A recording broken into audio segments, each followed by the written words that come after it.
Olá! Hoje nós teremos mais uma aula de princípios de ecologia e proteção ao meio ambiente.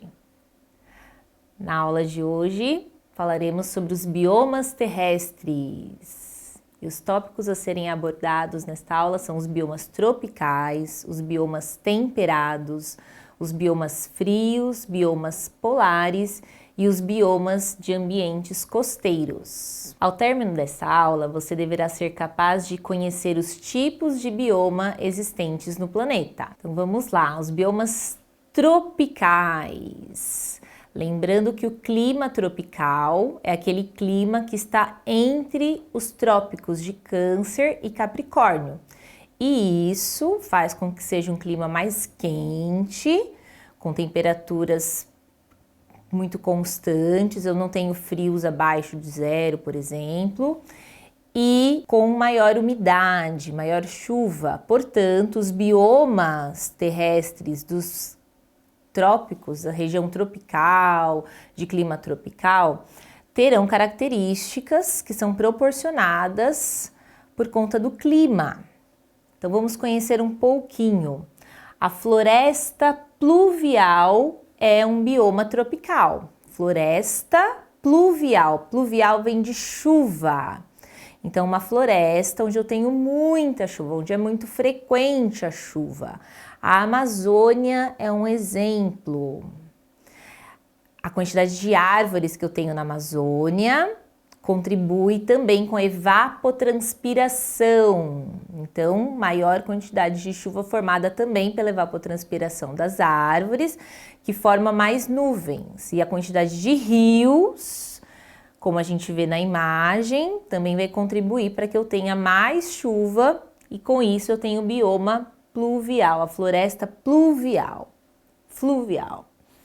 Fluvial vem de chuva, pluvial de chuva também. Alguns estudiosos chamam de pluvial e outros de fluvial por conta dos rios.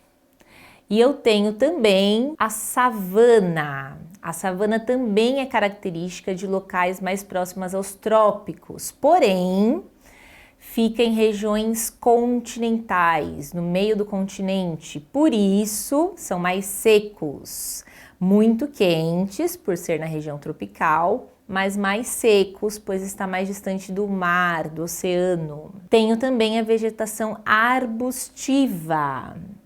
A vegetação arbustiva vem de arbustos, pequenas árvores, árvores muito baixas. Quando eu tenho árvores um pouco mais altas, eu vou ter árvores que não alcançam o tamanho, por exemplo, da araucária. Ele vai ter o tamanho ali do ser humano, um pouco mais alto.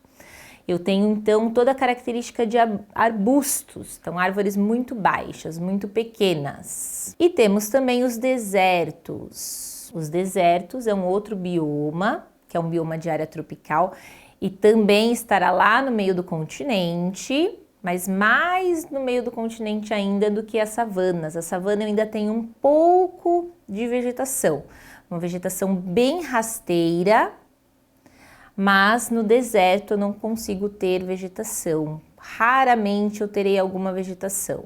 São vegetações muito raras e quando existem são aquelas vegetações como os cactos, que vão acumular neles toda a água possível, porque vai ficar meses, às vezes até anos sem chuva. E os biomas temperados, eu tenho a floresta decídua. A floresta decídua vem da queda de todas as folhas, é aquela floresta que terá épocas de muita chuva, clima temperado, lembra? Épocas em que eu tenho muito frio e épocas em que eu tenho um calor intenso, por isso é temperado, fica entre o polo e o trópico, a região toda entre o trópico e o polo. Por isso eu tenho um calor exagerado, muito maior até do que o tropical, e ao mesmo tempo invernos muito frios, invernos onde eu terei temperaturas que podem chegar abaixo de zero. E aí, com toda essa característica de variação enorme de temperaturas e de pluviosidade, da quantidade de chuvas que caem também, eu terei essas florestas que eu tenho ao mesmo tempo da época de chuva e de calor, elas muito verdes, muito floridas, mas na época de outono eu terei essa característica que vocês veem na imagem, todas as folhas secam e caem, enchem o chão de folhas secas.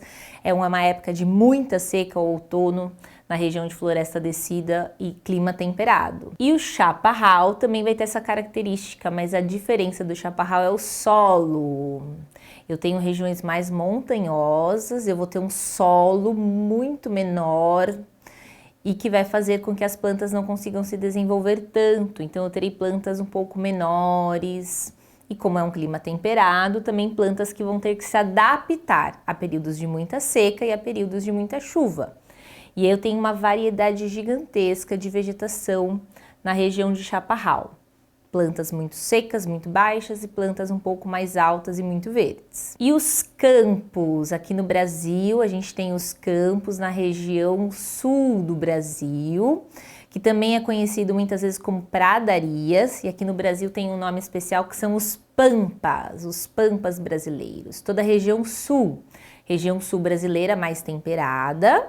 Então é uma região totalmente temperada, apesar de estarmos no Brasil, a gente lembrar que, né, eu moro num país tropical, mas a região sul já tem uma região temperada, já é uma área temperada. Por isso, na região sul do Brasil é onde pode acontecer, raramente, mas pode acontecer, alguma queda de neve.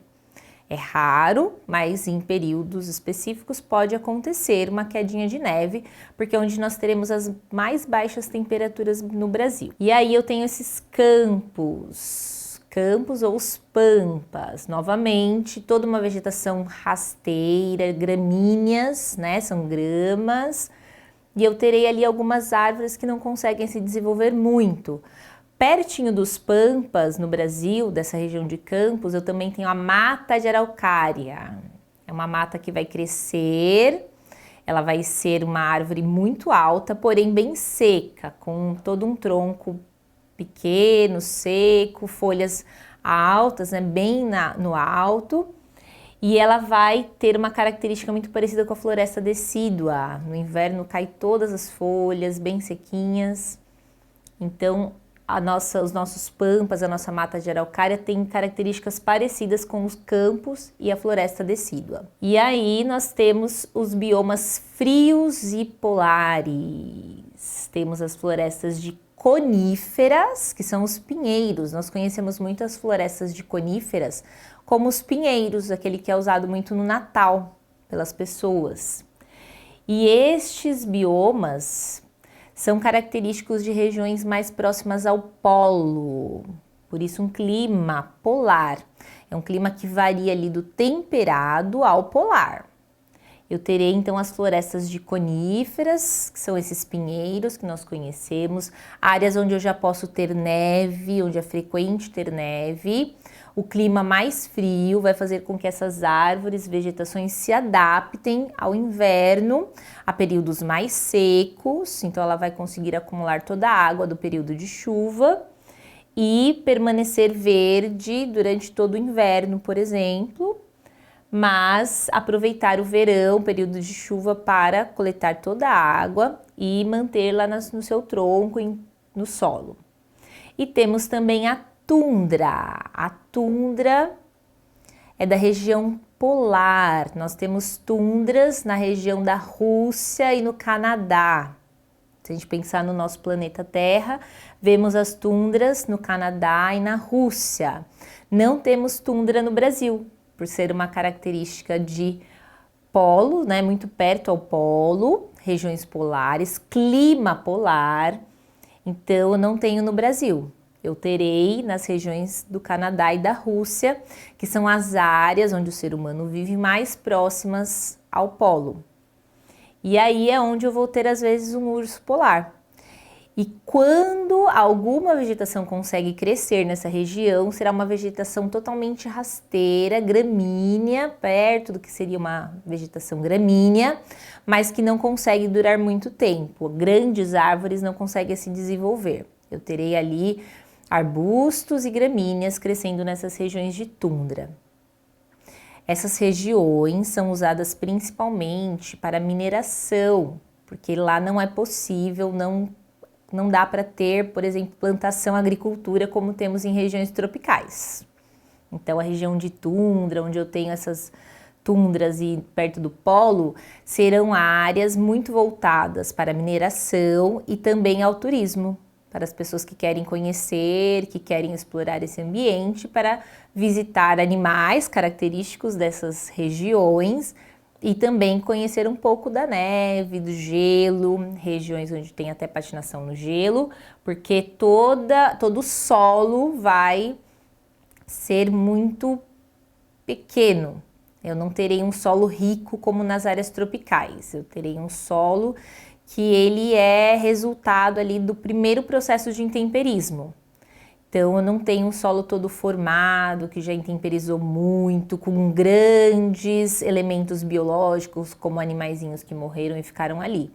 É um solo muito pobre, não dá para plantar muitas coisas. A região do Canadá, por exemplo, planta um pouco de cereais, que é o que consegue crescer nessas regiões aí da tundra. E só, não dá para plantar, por exemplo, uma bananeira, como acontece no Brasil. Café, não é possível, porque o solo é muito raso, um solo muito pobre. E aí eu tenho os biomas de ambientes costeiros, os biomas que vão ficar próximos ao mar e a rios muito grandes. É o caso do mangue ou manguezal.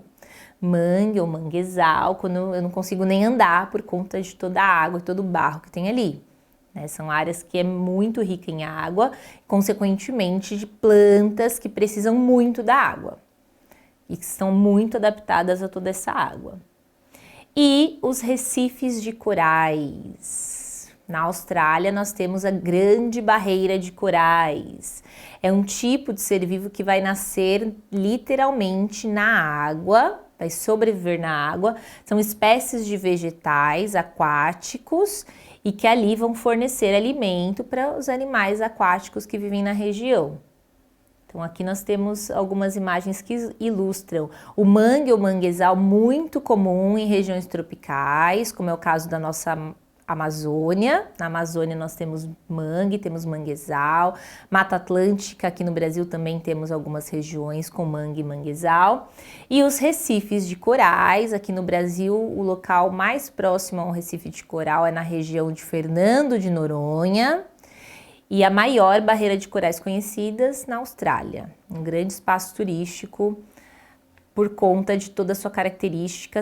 A barreira de corais é vista por imagens satélite, de tão grande que é. Vamos lá, vamos ver se vocês aprenderam, que vocês entenderam, agora é com vocês. Respondeu corretamente quem respondeu. As savanas possuem uma vegetação florestal densa, que é composta por árvores que atingem mais de 30 metros e não perdem as folhas no outono. Aqui nós temos uma dica de leitura. Se você quer aprender mais sobre isso, você pode consultar este livro, Biomes of Earth, são os biomas da Terra. Aqui no Brasil nós temos biomas muito característicos, mas no planeta inteiro nós encontramos biomas parecidos com os brasileiros. Então, se você quiser conhecer mais, pode ler este livro. Chegamos ao final dessa aula de biomas terrestres. Espero que vocês tenham gostado e até a próxima.